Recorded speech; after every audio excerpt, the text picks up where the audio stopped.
오늘 우리 시온성가대 찬양이 정말 하나님께서 영광을 받으시고 우리의 마음을 주님께로 향하게 하는 아주 귀한 찬양입니다. 그 팔불출 같지만 제가 우리 시온성가대가 제일 잘하는 줄로 제가 이렇게 압니다. 우리 동대문 지방에서는 물론이고 서울연에서도 보면은 우리 시온성가대가 정말 찬양을 아름답게 잘하고 있습니다.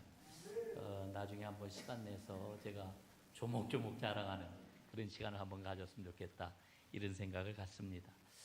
오늘 보니까 여러분 함께 인사해야 될 새 가족도 있는데 다음 주에 더 반갑게 인사할 수 있도록 이렇게 하겠습니다. 할렐루야. 오늘은 평신도 주일입니다. 1979년도에 우리 감리교회는 굉장히 중요한 결정을 총회에서 내렸습니다. 감리교 본부에 평신도국을 두기로 했고요. 그리고 각 지방회마다 평신도부를 두기로 다 설치하기로 했습니다. 그리고 매해 6월 첫째 주일에는 평신도 주일로 지키기로 이렇게 결정을 하였습니다. 오늘 제가 이제 평신도 주일을 맞이하면서 이 평신도 주일의 제정 의의가 무엇인지 평신도국에서 소개하는 대로 여러분들에게 잠깐 읽어드리도록 하겠습니다. 모든 평신도가 예수님의 제자가 되어 청지기로서 선교와 봉사를 잘 감당함으로 안으로는 개인의 신앙 성장과 교회 부흥에 이바지하려고 평신도 주일을 제정을 했습니다. 또한 밖으로는 사회 구원을 이루는 일에 하나의 미랄이 되어 하나님 나라를 이루어가는데 쓰임받는 하나님 백성이 되게 하려고 평신도 주일을 제정을 했습니다. 여러분, 우리가 감리교회를 창시한 웨슬리를 잘 알고 있지 않습니까? 웨슬리의 신앙의 핵심이 무엇입니까? 개인의 경건, 개인의 절제를 통한 이제 성화를 이루어내는 것, 이것과 함께 사회 구원, 사회 성화를 이제 이루어내는 것이 이 웨슬리 신앙의 핵심입니다. 그래서 이것을 기억을 하고 평신도 주일을 6월 첫째 주일로 정한 것은 바로 5월 마지막 주가 웨슬리 회심 기념 주일이기 때문에 이 웨슬리 회심 주일과 연계해가지고 회심의 체험이 개인적인 경건함에 머무르지 아니하고 앞으로 더 나아가 사회 구원을 위한 계기가 될 수 있도록 믿음의 새로운 결단을 강조하기 위해서 평신도 주일을 6월 첫째 주에 설치한 것입니다. 그래서 평신도 주일은 평신도가 자신의 정체성과 사명을 재인식하고 결단하는 주일입니다. 평신도상을 새롭게 정립하는 평신도의 생일이다, 이렇게 규정을 하고 있는 것이지요. 자, 여기에서 제가 좀 한번 짚어보려고 하는 게 있습니다. 그게 뭐냐면은 평신도 주일의 핵심은 바로 개인 성화와 함께 사회 구원을 이루는 사회 성화다, 이렇게 말씀을 드렸잖아요. 이게 웨슬리 신앙의 핵심이고 감리교회 신앙의 엑기스라고 하는 거죠. 그런데 요즘 들어가지고 평신도 주일의 이 정신이 엄청나게 약해졌다, 저는 이렇게 진단을 합니다. 안타까운 상황이지요. 또 변화가 되었다도 생각을 합니다. 평신도 단체들은 예전보다 훨씬 더 조직화가 잘 되었는데 본래의 정신은 점점 희미해져 가고 있는 게 아니냐, 이런 생각을 갖는 겁니다. 평신도 단체의 조직화는 평신도 단체의 정치화를 지금 부추기고 있는 게 아닌가, 이런 생각마저 들게 됩니다. 이 정치화라고 하는 이야기는 교단 정치와 너무나도 맞물려 있다라고 하는 그런 뜻이 되겠습니다. 그러다 보니까 활동의 평가 기준 자체가 너무너무 모호해지고 말았습니다. 여러분, 평신도 주일의 모토가 개인 성화와 함께 사회 구원을 이루는 사회 성화라고 말씀을 드리지 않았습니까? 여러분, 한번 생각을 해보십시오. 이 사회 구원이라고 하는 말의 의미가 뭐겠습니까? 웨슬리는 회심을 한 이후에 그는 거리로 나갔습니다. 노방에서 복음을 전하였습니다. 저도 영국에 가가지고 하남마운트 이 웨슬리가 말씀, 복음을 외쳤던 하남 마운트에서 보았는데, 그 하남 마운트는 바로 부두 노동자, 공장 노동자들이 모여들던 그와 같은 자리였습니다. 웨슬리는 공장에서 일하는 사람들, 광산에서 탄을 캐는 광부들의 땀 흘림과 그 아픔과 눈물을 돌아보았습니다. 그리고 심지어는 교도소에서 희망 없이 죄악에 자신을 내맡긴 채 하루하루 연명하는 사람들을 긍휼히 여겼습니다. 이들을 향하여서 정성껏 돌보는 이와 같은 행동을 통하여서 복음을 전하였던 겁니다. 만약에 그저 예수 믿으라, 예수가 우리의 구세주다라고 하는 복음만 전했다라고 하면은 웨슬리 운동이 그렇게 엄청난 파급력을 가졌을까 생각을 하게 됩니다. 거리에 돌아보게 되니까 거리에는 아무도 돌볼 수가 없는 어린이들의 내팽개쳐진 형편이 막 눈에 보이는 겁니다. 여러분이 내팽개쳐진 그러한 그 어린아이들을 외면하지 아니하고 그래서 생겨난 것이 바로 주일학교입니다.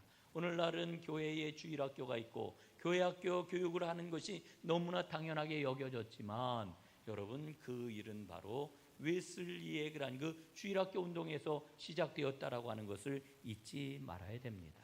여러분, 사회구원이라고 하는 이 말을 저는 이렇게 정리를 합니다. 복음의 가치를 가지고 사회운동을 통해 사회의 전체 구원을 꾀하는 이와 같은 운동, 이것이 바로 사회구원이라고 하는 말의 의미인 것이죠. 사회구원이란 선교적인 기치를 높이 들고 사회운동을 감당하는 것, 그래서 하나님 나라를 일구는 것, 이게 바로 사회구원이라고 이야기를 할 수가 있습니다. 그래서 어떤 때 보게 되면은 이게 진짜 복음 운동인지 아니면은 일반 사회 운동을 하는 것인지 잘 구별이 안 될 때도 있습니다. 그 안에서 그 일을 하는 사람들이 어떤 고백과 어떤 확신을 가지고 움직이느냐라고 하는 것을 보아야 된다라고 하는 거지요. 여러분, 감리교회는 웨슬리로부터 지금까지 이 개인 구원과 함께 사회 구원, 개인의 영성과 그리고 사회 영성을 잘 감당해온 대표적인 교회라고 이야기할 수가 있습니다. 여러분, 그래서 제가 그 신학교에 처음 갔을 때, 또 제가 처음으로 목회를 시작을 했을 때, 여러분 우리 한국에는 장로교회가 얼마나 많습니까? 장로교 신학생들이 감신대를 다니니 참 좋겠어 부러워했습니다. 감리교 목사라고 하니까 장로교 목사들이, 감리교회 목사들이 너무나 부러워라고 하는 그런 그 이야기를 참 많이 했습니다. 그 이야기를 수도 없이 들었지요. 그런데 지금은 그렇지가 않습니다.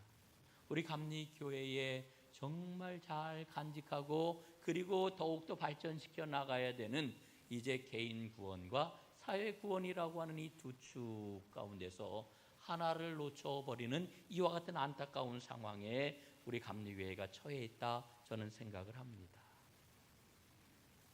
2021년도에 제가 1년 동안 우리 감리교 기관지인 기독교 세계라고 하는 잡지에 사회신경 해설을 1년 동안 연재를 했습니다. 그때 그 주제가 감리교 사회신경을 깨워라 하는 그런 그 주제로 이제 1년 동안 글을 썼는데, 이 사회신경은 우리 감리교회가 정말 자랑할 만한 그와 같은 믿음의 고백입니다. 그런데 이 사회신경이 그만 땅에 그냥 이렇게 박혀 묻혀버리고만 이와 같은 상황을 놓고 어떻게 해서든지 깨워내는 게 오늘 우리 시대에 선교적으로 너무도 중요한 일이다 하는 생각을 가지고 글을 썼던 거지요. 여러분, 우리 한국에 수많은 교단, 개신교회 교단들이 있는데, 여러분 수많은 그런 그 교단들 가운데서 오직 우리 감리교회만 사회 구원을 이루어 가려고 하는 교리적 신조를 가지고 있습니다. 그게 바로 사회 신경입니다. 11개의 조항을 가지고 이 믿음으로 사회운동을 펼쳐나간다라고 하는 선언이고 지침인 것이지요. 이렇게 사회신경 해설을 연재를 할 때에 많은 사람들이 격려도 해주고 반응이 꽤 뜨겁게 왔습니다. 연재를 끝내게 되었을 때에 우리 감리교 출판국에서는 이 사회신경 해설이 너무 시적절한 그런 이런 해설이었으니 이것을 단행본으로 출간을 합시다. 그래서 전국 감리교회에 배포를 합시다 제안을 했습니다. 그리고 구체적으로 이제 출판국에서는 본부 선교국에 이것을 요청을 했고, 선교국 총무도 아주 기꺼이 이 일을 감당하겠다는 응답을 했습니다. 얼마나 감사해요. 정말 감사한 마음을 가지고 출판 준비를 했습니다. 그동안 썼던 그 원고를 보강을 하고 보충을 하고 다듬고 이렇게 준비를 했지요. 그런데 결국은 출판을 하지를 못했습니다. 왜 못했을까요? 전적으로 저 때문에 출판을 하지를 못했습니다. 여러분 다 아는 일이지만은 작년에 저는 서울연회를 섬기겠다고 하는 그런 그 마음의 결심도 하고, 그래서 저를 돕겠다고 하는 그런 여러분들이 제 옆에 있었는데, 그래 제가 감독 선거를 준비한다라고 하는 이런 상황 속에서 저를 돕는 선배 목사님들, 후배 목사님들, 그리고 평신도 지도자들 몇 분이 책을 내는 것을 아주 극구 말리는 것이었습니다. 사회신경 해설서를 내면은 이 목사님 절대 안 됩니다. 이 책 내지 마세요. 내지 마세요. 얼마나 강력하게 저한테 이야기를 하는지. 왜 내지 말라고 그랬을까요? 득표 활동에 전혀 도움이 되지 않는다라고 하는 것이었습니다. 그 책을 내면은 이광섭 목사는 사회 문제에 대해서 너무 관심을 갖는 이상한 목사야, 이렇게 평가를 받을 터이니 그 책은 100번 안 내는 게 맞습니다. 그래서 결국은 제가 그 이야기를 듣고 알았습니다. 내지 맙시다. 그래서 책을 내지를 못했지요. 제가 말씀을 드리려고 하는 게 뭐냐면, 여러분, 우리 감리교회의 신앙의 두 축은 개인의 성화와 사회적 성화, 이 두 가지를 함께 이루어가는 교회가 감리교회입니다. 그런데 오늘날 어찌된 일인지 이 사회적 성화를 이루어내는 일에 대해서는 전부 다 백한시하고 이 일에 대해서는 관심을 갖지 않는 거지요. 여러분, 신앙은 치열한 삶의 현실에서 능력을 발휘하는 겁니다. 신앙은 치열한 삶의 현실을 반영해야 되는 것입니다. 우리 감리교회는 웨슬리가 실행했던 것처럼 개인 성화와 사회 성화를 동시에 이뤄가는 이 진정한 영성을 놓치지 말고 다시 회복을 해야 됩니다. 오늘 저는 여러분들에게 평신도 순교자로서 우리나라에서 처음으로 훈장을 주서받은 최인규 권사님을 여러분에게 소개를 하려고 합니다. 최인규 권사님은 2023년 작년이죠. 11월 17일 순국선열의 날에 건국훈장 애족장 훈장을 보상했습니다. 이분은 1940년 저 강원도 삼척에 있는 자그마한 시골교회예요. 천곡교회의 권사로 신앙생활을 열심히 하던 분이었습니다. 그런데 신사참배를 거부한다고 그래가지고 일제에 의해서 체포가 되었고요. 함흥재판소에서 징역 2년형을 선고받고 대전형무소에서 수감 생활을 하다가 1942년 감옥에서 순국하고 말았습니다. 이 최윤규 권사님이 나이가 들어 예수님을 영접을 하게 되었는데, 예수님을 영접하고 그리스도인이 된 다음 그분은 늘 이런 믿음을 끝까지 붙잡았습니다. 어떤 일이 있어도 한 분 하나님만을 섬기는 것이 참 생명의 길이다. 주님, 나로 하여금 이 길에서 벗어나지 않게 해주십시오. 이 길을 잘 걸어갈 수 있도록 은혜를 주십시오. 늘 기도하며 믿음의 길을 걸어갔습니다.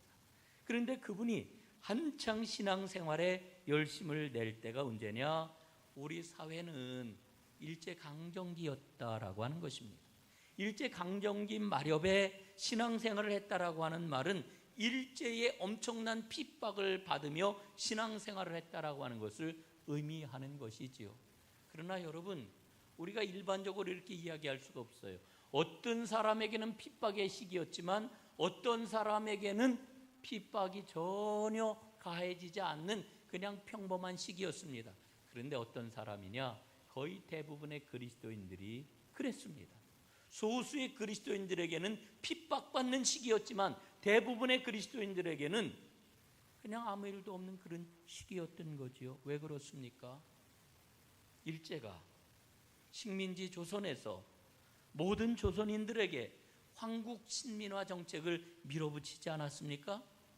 그런데 깨어있는 신앙의 양심을 갖고 있던 사람들에게는 황국 신민화 정책, 이게 엄청난 핍박이었지만 신앙의 양심을 저버린 사람들에게는 황국 신민화 정책은 아무것도 아니에요. 개인의 성화, 개인적인 신앙생활을 하는 데 있어서는 전혀 지장도 없고 아무런 문제가 되지 않는 일이었던 것이지요. 신사참배? 아무것도 아니에요. 그거는 종교행위가 아니고 그거는 정치행위래. 그냥 넘어가는 거예요. 그러나 깨어있는 소수의 신앙의 사람들에게는 황국 신민화 정책이 요구하는 그 사회적 환경이 너무너무 힘들고 어려운, 견딜 수 없는 상황이었던 거지요. 반드시 믿음의 결단을 해야 되는 그런 상황이었던 겁니다. 최인교 권사님은 신사참배를 거부했어요. 신사참배는 물론이고 동방요배, 창씨개명, 심지어 황국신민화 정책의 일환으로 그 동네에서 진행이 되던 동네 부역마저도 거부를 했어요. 일본 천황을 높이고 숭배하는 일체의 모든 일을 거부하는 것이 내 신앙, 하나님께서 나에게 주신 그 믿음의 길에 합당하다고 여겼던 거지요. 여러분, 최인규 권사님이 구속이 되어 이제 재판을 받는데, 여러분, 이분은 변호를 받지를 않았어요. 무변호로 일관했습니다. 뭐라고 이야기를 했느냐 하면, 내가 황국 신민화 정책에 저항한 것은 인생의 주인은 오직 한 분, 하나님 신앙을 지키려고 한 것인데 여기에 뭘 변호를 한단 말이냐? 난 변호 받을 필요 없다. 이리고서는 변호를 받지 않았습니다. 감옥 안에 들어가서도 사식을 받지 않았고요. 사람들 면회오는 거 무면회로 일관하면서 감옥 생활을 했습니다. 그러다가 1942년 순국을 한 것입니다. 여러분, 최인규 권사님, 인생의 주인은 오직 한 분 하나님이라고 하는 신앙을 지켰어요. 그런데 이분은 오직 한 분 하나님 신앙은 자신의 개인적인 성화의 신앙으로만 이 믿음을 생각했던 게 아니라 사회적 상황에까지 이와 같은 신앙을 연결시켰다라고 하는 것, 여러분, 이게 너무너무 중요한 거지요. 제가 지난달에 최인규 권사님 훈장 추서 감사 예배를 드릴 때 훈장 추서의 의미에 대해서 잠깐 이야기를 할 기회가 있었어요. 그래서 제가 이렇게 얘기를 했습니다. 여러분, 최인규 권사님 기리지 말고 우리 회개합시다. 회개해야 됩니다. 최인규 권사님이 그렇게 순교당할 때 얼마나 왕따를 당하고 얼마나 손가락질 당했습니까? 모든 그리스도인들이, 모든 목사들이 외면했습니다. 오늘 우리가 훈장을 받았다고 그분을 높이 기리는 것, 우리 신앙의 양심에 비추어 볼 때 이게 정말 우리 믿음을 올바르게 표현하고 고백하는 것입니까? 제가 이런 제 자신의 고백을 담아서 이야기를 드렸습니다. 여러분, 오늘 본문 말씀을 보면은 안식일 논쟁이 나오지요.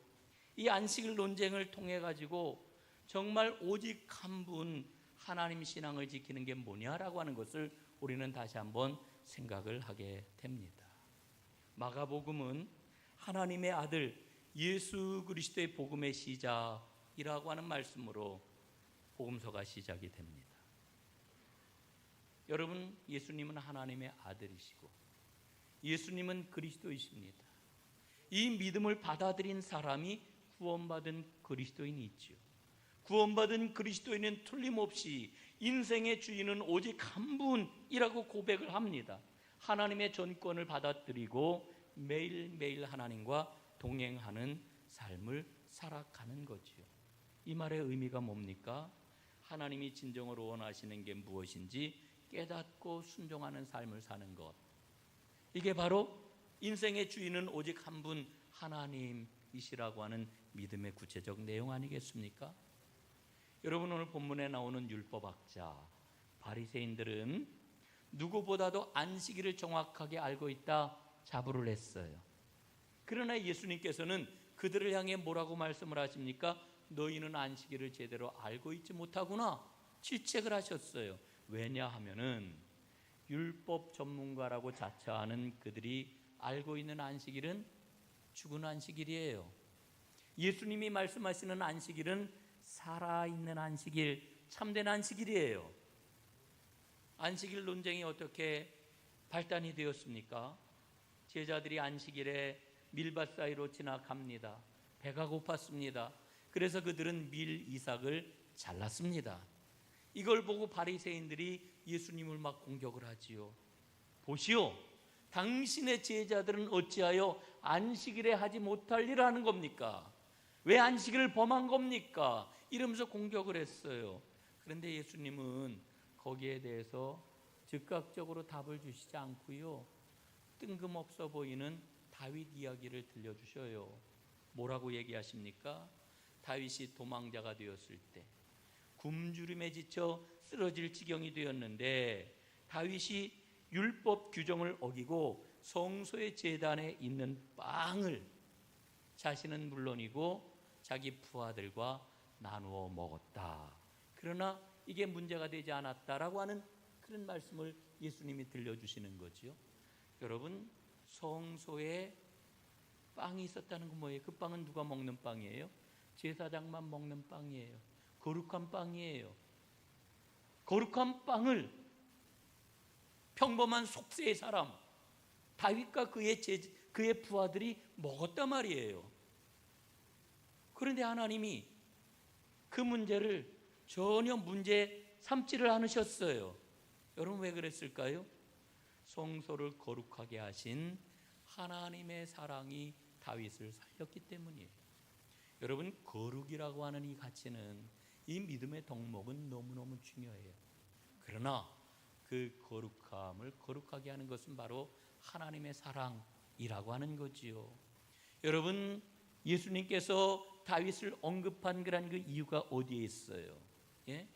안식일의 최종적인 권위가 자신에게 있다라고 하는 것을 선포하기 위한 발판으로 다윗 이야기를 하신 거예요. 여러분, 다윗 이야기를 들려주신 다음에 예수님은 두 가지 진리를 선포하시지요.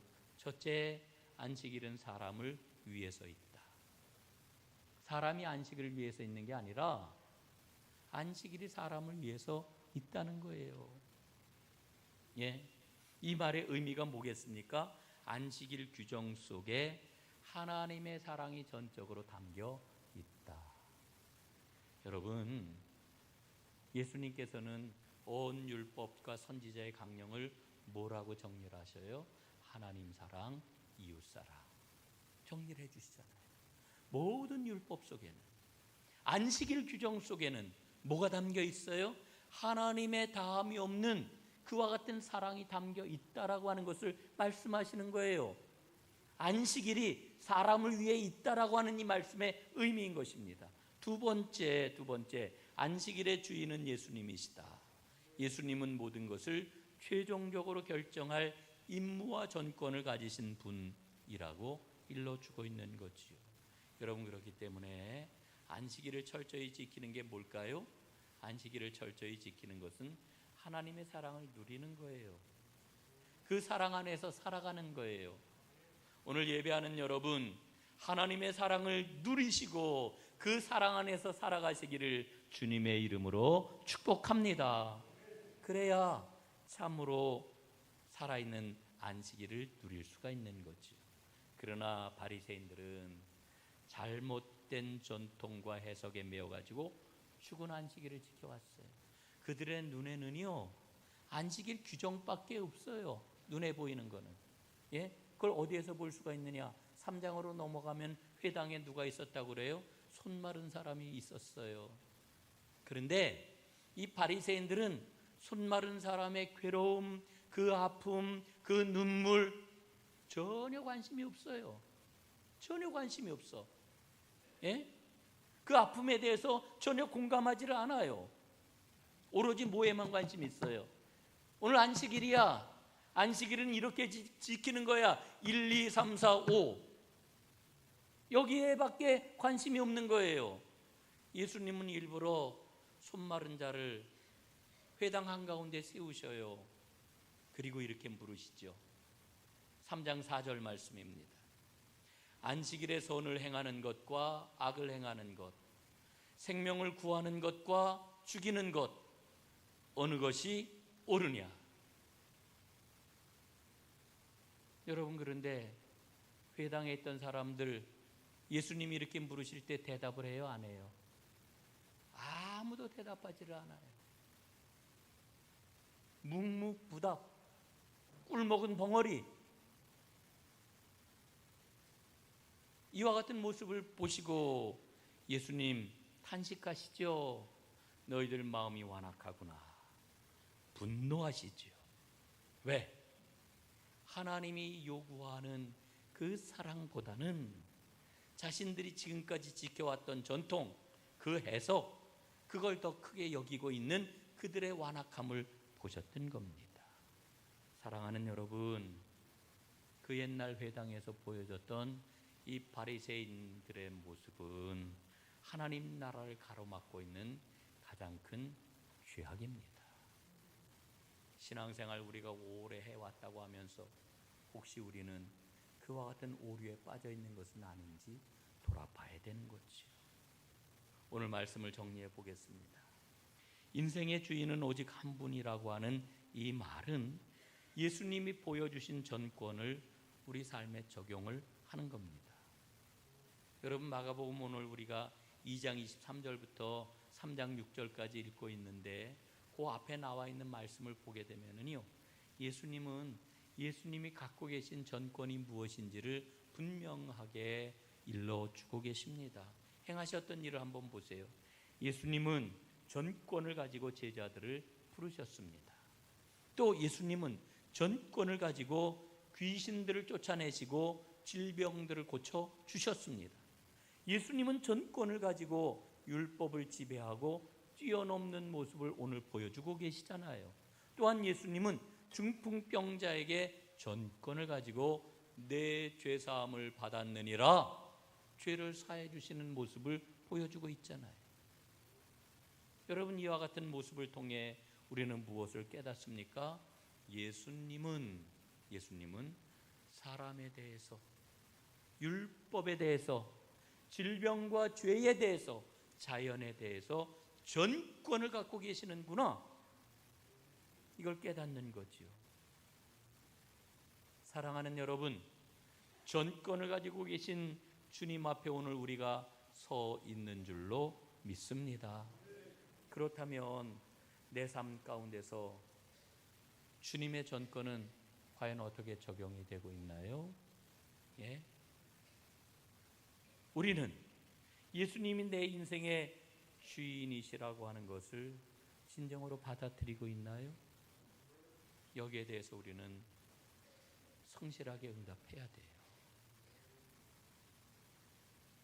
오늘 말씀 3장 6절은 굉장히 비극적인 말씀이에요.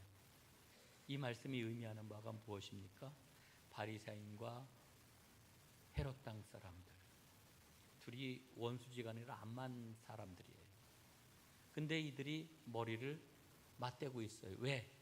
예수님을 어떻게 죽일 것인가, 이걸 의논하려고 의기투합이 됐단 말이에요. 여러분, 이 말씀을 통해 우리는 깨닫지요. 세상은 예수님이 가져오신 그 생명의 나라, 복음 받아들이는 것을 싫어하는구나, 미워하는구나. 세상만 그럴까요? 우리는 그렇지 않은가요? 내가 예수 믿고 구원받아 하나님의 자녀가 되었는데 나는 아니지요. 정말 그런가요?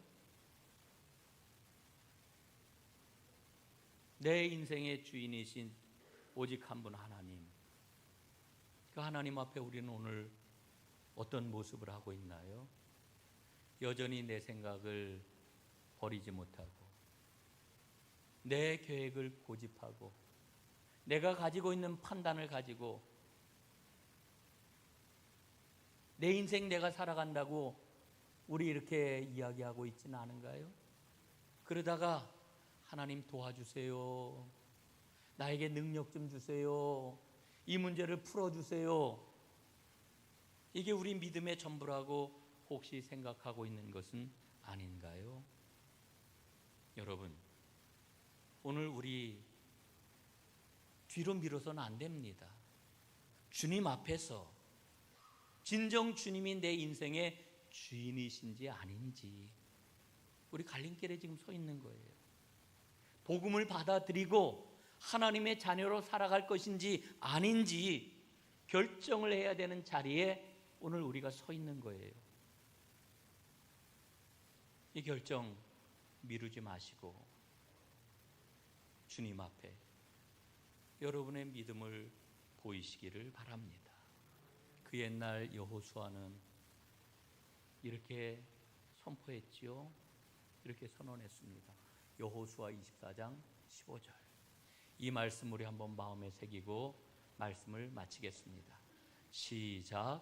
너희가 섬길 자를 오늘 택하라.